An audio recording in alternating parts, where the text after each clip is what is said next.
We are loved beyond measure. At some point, you just have to trust her. She loves you more than you will ever know. She wants us to love one another. Good morning, good afternoon, good evening. Welcome to another episode of Priestess at the Altar. Sunday morning message. I'm glad that you have decided to join me. If you are watching this on Sunday morning at 10 a.m.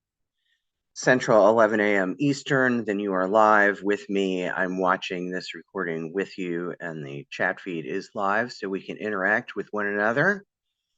As always, I'm going to start with a prayer, the prayer that I always start with. If you've been watching for a couple weeks, you know the prayer. If not, and you're new to the prayer, just follow along. First, I'm going to ask you to get centered and take 3 deep breaths with me. I'm going to do it with you. If you wish, you can close your eyes. You're going to breathe in through your mouth and out through your nose.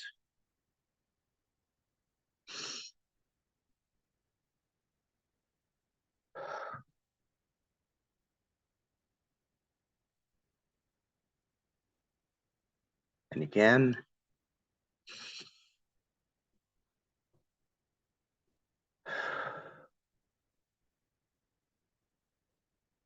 And one more time.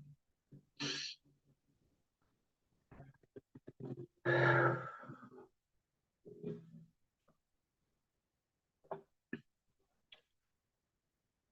is our love and our passion, our faith that brings us here, where we can spend just a little time to commune, to be still, to feel the life force of human connection, which also connects us to her. Just imagine for a moment a silver thread that connects everyone who watches or listens to this video today from different places at different times all over the world. For we have been drawn together in the light, in the peace, and the love of the goddess. And together, we all say, Amen Dea. Amen Dea. Today's message comes to us from the Native American Navajo tribe. The Navajo ancestral land is located in Colorado, Arizona, New Mexico, and a little bit of Utah. And after colonization, the Navajo Nation is the largest Indian reservation in the United States. So this Navajo story of morality and ethics I'll be reading to you comes from the book, The Sacred Ways of Knowledge, Sources of Life by Peggy V. Beck, Anna Lee Walters, and Nia Francisco. So this is a little parable from the Navajo tradition. Monster Slayer, who is the twin brother of Born for Water, Sons of Changing Woman, and the Sun, made preparation for the inhabitants of this earth. He killed all the monsters, everything that would prey on the people. When he thought he had got rid of all the monsters that would be deadly to the people, that would devour the people, he thought he had finished his role and he was coming back to his home on that little mesa that is the cradle of our origin. Then he met someone and asked him, I thought I had killed all the enemies of the people, and you are still alive. How did you dodge me? Then he found out that this was poverty. No, grandchild, I don't want to be killed, said poverty. If you kill me, then it will be the end of humanity, because you will have no knowledge of the needs, the necessity of one another, and the urge to do things for yourself and others. I should be here, and it will help you to develop compassion for one another. There will be need, There will be necessity. There will be the urgency to do things for yourself and for those around you because you are a human and you have certain needs. Your moccasins will wear away, and there is necessity that you get new moccasins. It develops your mind that you have to acquire and look for those things that you need and others need. If you kill me, you will be like the rest of the animal world, without compassion for your fellow man and concern for yourself. You, as a human, should retain me, but I'm not the only one. There are 4 of us all in this category. The first one that he met, he didn't kill. He didn't kill poverty. He didn't kill the need. He didn't kill the want. Sorry, I lost my place. He saw that man needed poverty to be humble and to be concerned with the needs of others as well as himself. He met another one, as the first stated, there were 4 of them. He met the second person. The sun god boy says, I thought I killed all the monsters that would be killing the humanity on this earth, but I've noticed you are still alive. The answer came that he didn't want to be killed because I have a definite purpose to live and to stay with you. He found that this one was hunger, because I must have a place in your life to bother your stomach. When your stomach becomes empty, you will feel that you're hungry and you will think, develop your mind about how to get food. You will become industrious and stop being lazy. You will go out and look for game or into the fields to get the crop. I have a definite purpose to live with your people. Without me, you will be lazy and couldn't develop the qualities of mind and strength you should have for this world. So that's the second person he let go. Hunger was not killed. The spirit of hunger was not destroyed. It was left purposely to remain with us to make us work. Then he went ahead and met the third person. He asked him the same question. I thought I had killed all the enemies of humanity. Are you still around here yet? How was it I missed you? He found that this third was fatigued. Every night we should go to sleep. It's a must if we are not to forget the world of the spirit. We have to have the sleep to be in good health. If you kill me, said Fatigue, you will never rest. We have to have your sleep each night to replenish both your physical and spiritual strength. Without sleep, man would forget the spirit and be aware only of the physical world. If you kill me, that will be the end. Your eyes will dry up. You won't get the necessary rest to continue your life. So he didn't kill him. He let him abide with humanity. But there is an extreme to that thing too. If you do nothing but sleep, you'll die of poverty. You'll be lazy and die of want. It is a part of the life necessity to sleep, but if you continue to do nothing but sleep, you'll fall into the hands of hunger, which forces you to work. He let fatigue go because it was necessary that he be retained as a help to humanity. He went on again and met the fourth person. He told him the same thing. I thought I had killed all the enemies of humanity, and here you are. You are still alive. He found that it was body lice. He wanted to kill him, but the body lice also had a purpose. Without lice, people wouldn't bother to keep clean. When people come together to comb each other's hair, it's kind of a leisure period for them. Those periods, they'll be talking about something that happened with community. It serves a purpose that they have the time to visit. Body lice forces people to make an effort to keep clean and to be sociable. So he wasn't killed either. Body lice he let go to abide with humanity. 4 of those, as a group, were given freedom to operate in their sphere. By viewing this legend, we know that it definitely has purpose. It is a problem. How to combat the needs in a person's life, how to think of others, what to wear, what to eat. Is he tired? Does he need that rest? Does he need that cleanliness? To my knowledge, it is those things that are an aid to humans and force us to think, to act.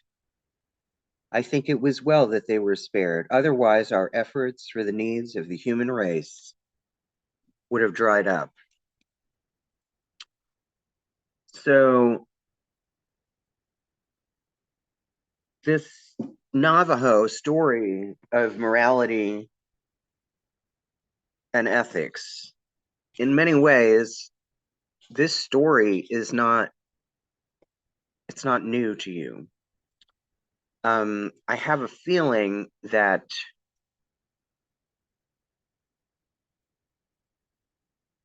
this story was written after the colonization, perhaps as a means to explain to children who were born free and then suddenly had a want and a need.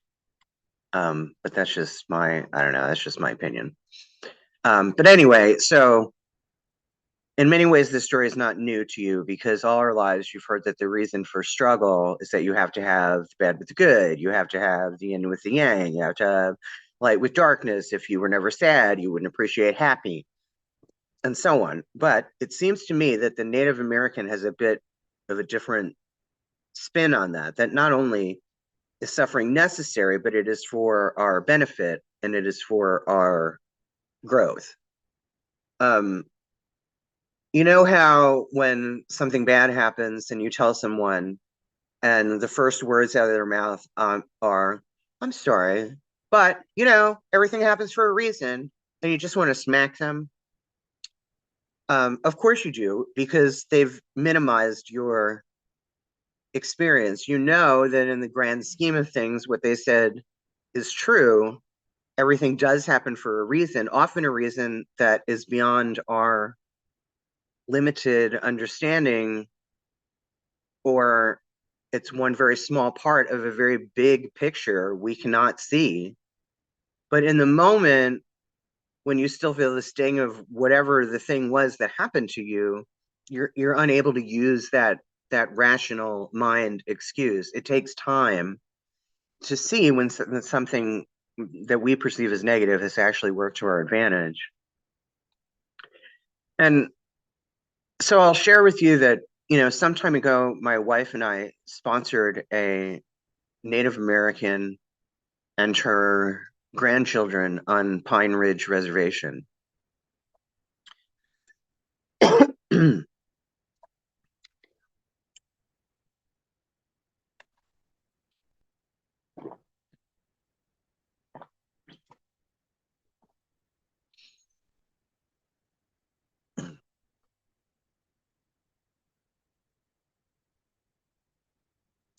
So some time ago, my wife and I, we sponsored a Native American elder and her grandchildren on Pine Ridge Reservation. We weren't allowed to send money because there's a lot of robbery and crime on the reservation, and but we sent whatever they needed. We could buy it from Amazon and have it shipped to the reservation. So we would send things like um, toilet paper and dry goods and paper towels and dishwashing liquid and all of those things. And then we would alternate between those things and then things that they would never buy for themselves, like sneakers and sweaters and toys and footballs and Converse, and you know what I mean? Like the kids would go to school and they thought they were cool, and you know what I mean? Just like I said, stuff that they would never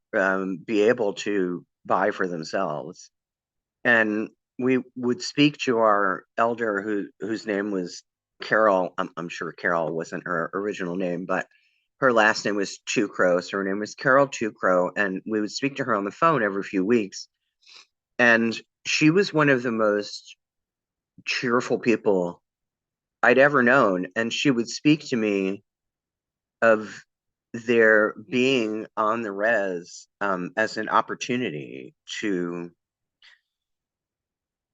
build community and to keep the family close and to keep the old ways intact.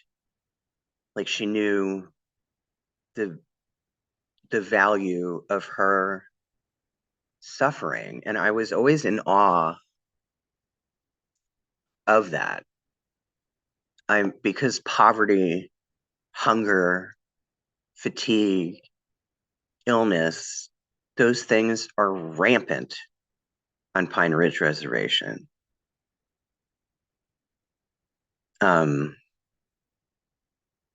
Yeah, and like I said, I think the story was created by the Navajo after, and the people on Pine Ridge aren't, that's a different part of the country. And I don't know if everyone on Pine Ridge is, but the family that we sponsored were Lakota. But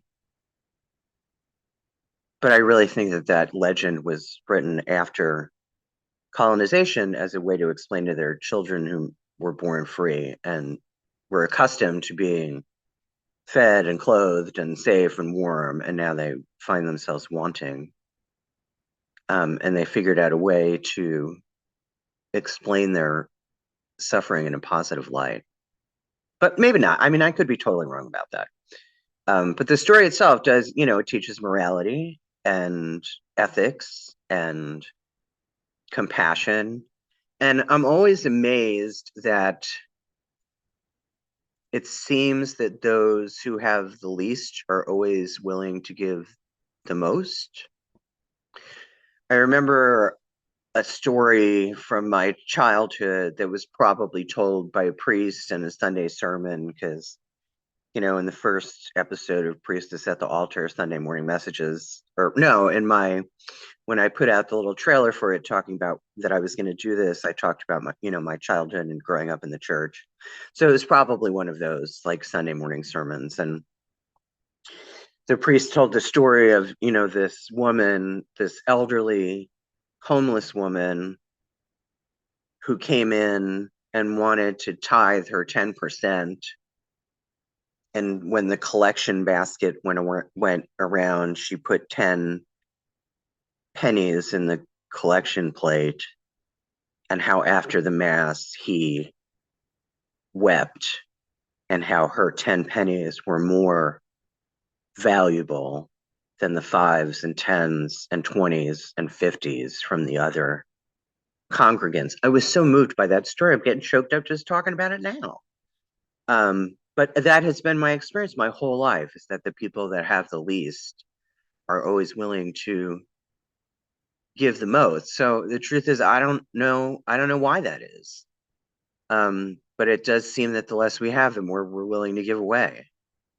And maybe because the secret of giving is that it does feel good. I mean, I know that was true for me. My wife and I are not wealthy by any means. We're not poor by any means either, but we're certainly not wealthy, at least by American standards. But we spent way more money than was required of us on that little family in Pine Ridge because we loved doing it. And when we talked to Carol, she would tell us how happy the kids were, and they would send us pictures, and we reveled in spoiling them at Christmas, but we also wept that they were celebrating a Christian holiday at all because they had so been indoctrinated. Anyway, so I think it's interesting that when it came to that in this legend, when it came to fatigue, that the monster spoke of sleep as a way to, as a gateway to other realms in a dream state, and as a way to maintain their spiritual life, and that the spiritual life is crucial. And I don't know why that is either. Spiritual people seem to be more giving than non-spiritual people. And it's my understanding that being giving, right, and being charitable is part of any spiritual path, whether it's tied to religion or not, right? Spiritual equals compassion equals charitable. At least that's been true in my experience, and in most of the people that I know who have, varied spiritual paths or religious paths, and they're all compassionate and giving. It's like it's like when the stewardess does the thing at the beginning of a flight when you travel on an airplane, and they always tell you to put your mask on first before you put somebody else's mask on. We have to take care of ourselves before we can take care of somebody else. I think that's another big theme in here, right? Especially in the first one, in poverty, it was about teaching need, that we are needful and other people are needful, and we have to take care of ourselves before we can take somebody else. I think that was another key point in this story. So I don't know. I think it's a beautiful story. I think knowing what we know about the colonization of the Native American, it's also a sad story. Um, but the Native Americans that I have come to know in my life, they have joy and they have spirit and they have peace. And I admire that. They are a deeply spiritual people.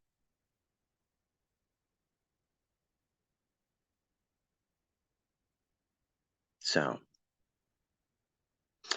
I think the last thing that I want to say is something that I heard earlier today that I think kind of ties into this, right? That suffering is necessary. Suffering is necessary. Um, and not only necessary, but beneficial, right? I think that's kind of the point of this Native American story. Suffering is necessary, but it's also beneficial to us if we really stop and think about it. So, the last thing I want to say to you today is something that I heard earlier today. I listen to a lot of spiritual speakers on the days that I record these because it motivates me to speak. I don't know, like they do, I guess, right? Um, because I want to be effective and I really do want to carry a message of hope, and I want to move you, and I want to get you to think about your relationship with the goddess, and I want you to be invested in your spiritual life and see what that does for you. And I want you to, grow in your spiritual path and continue to hone those things like compassion and grace and gratitude. And I know that if you're watching this, hopefully that's what you want to. You could just be sitting on your couch watching me making fun of me, and that's fine too. But I hope that you come because I have something you want. Um, but I also can tell you that very little of it comes from me, right? The idea itself to do this came from her. It all comes from her. Everything I do, the podcast, this, even Maud, inspired by her, dedicated to her, motivated by her. Everything is for her. I want to be clear about that, right? That it's not an ego trip ever. So I'll leave you with this. I was listening to Rob Bell this morning. If you're not familiar with Rob Bell, I encourage you to check him out. He's all over YouTube. He has his own podcast called The Robcast, and he is a Christian, and he is another white dude. But if you can get past that, as I did, I think you'd really like him. He's also very funny. So he has this little tidbit about happiness versus joy. And that's what I was thinking about when I read this story, and suffering being necessary. And he says that the difference between happiness and joy is that happiness Happy is first, happiness is fleeting, and happy only exists in a binary. Like you have to be either sad or happy. But joy encompasses the whole human experience. Happy, sad, elation, heartache, devastation, excitement, breathlessness, ecstasy, disappointment, hate, love, and every emotion under the sun. That's what I want to leave you with today. And body lice, because I'm just teasing. I want to leave you with emotion. I want to leave you with hope and gratitude. And suffering is necessary. I guess that's the message, right? Suffering is necessary. It helps us rest. Fatigue helps us rest. Disease or lice or skin rash, whatever. Those things help us stay clean. Hunger helps us stay healthy. Poverty helps us remember those in need. So that's all I have for you today. Have a fabulous Sunday and a terrific week. Until next week, may the peace and the love of the goddess be with you.